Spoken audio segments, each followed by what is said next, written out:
બાળકો શેનો પ્રયોગ આપણે કરીએ છીએ? આપણે શ્વાસ અને તંદુરસ્તી પસંદગી કરવા માટે આપણે પ્રયોગ કરીએ છીએ. કયા કયા સાધનો બાળકો લીધા છે?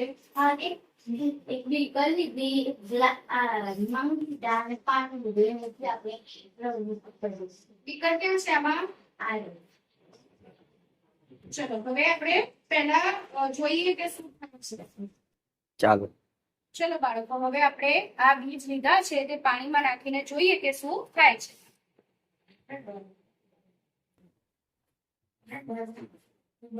તો ચલો શું કર્યું તેની રીત કોણ બોલશે? બોલો. સૌપ્રથમ આપણે એક વિકલ લીધું, એની અંદર આપણે પાણી અને બીજ નાખતા.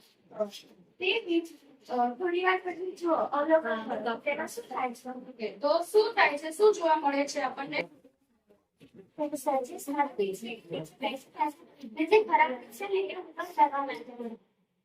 તો હવે આપણા ઘરોમાં સારા જ બીજ આવતા હોય છે એટલે ખરાબ બીજ બહુ ઓછા જોવા મળશે. તો તમે જોઈ શકો છો કે આ ખરાબ બીજ જે છે એ ઉપર તરે છે અને સારા બીજ છે એ નીચે બેસી ગયા છે.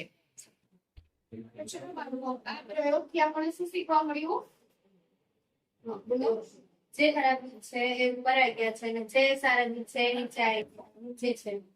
તો આ રીતે આપણે સારા બીજની પસંદગી કરીએ છીએ અને પછી ખેતરમાં તે બીજની વાવણી કરીએ છીએ. નહીં તો જો ખરાબ બીજ કરીએ તો આપણી બધી મહેનત નિષ્ફળ જતી હોય છે.